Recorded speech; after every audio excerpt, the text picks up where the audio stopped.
Salomon demande à recevoir la sagesse. 1 Roi chapitre 3. Bonjour mon ami, aujourd'hui je voudrais te parler de l'histoire de Salomon.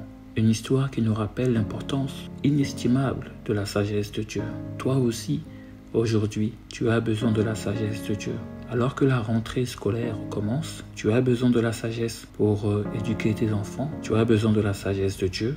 Mon ami, ne t'appuie pas sur ta propre sagesse. Proverbe 3, versets 5 à 6 nous dit « Confie-toi en l'Éternel de tout ton cœur et ne t'appuie pas sur ta sagesse. Reconnais-le dans toutes tes voies et il aplanira tes sentiers. » Je t'encourage de faire confiance en la sagesse de Dieu, de demander la sagesse de Dieu pour toute chose dont tu as besoin. Demande la sagesse de Dieu pour comment éduquer tes enfants, comment réussir ton foyer. Demande la sagesse de Dieu. Et aujourd'hui, nous allons voir l'histoire de Salomon.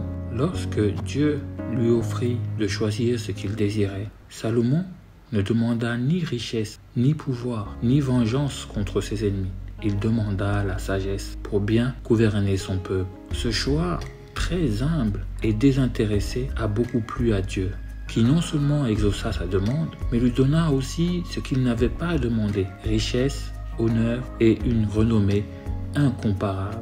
Je t'encourage donc à chercher avant tout la sagesse de Dieu dans ta vie. Trop souvent, nous sommes tentés de poursuivre des biens matériels ou des réussites personnelles, mais la sagesse de Dieu est ce qui permet de discerner le bien du mal, de prendre les bonnes décisions pour ta vie, de vivre selon la volonté de Dieu. Il est essentiel que cette sagesse doit être accompagnée de fidélité. Sois fidèle à Dieu.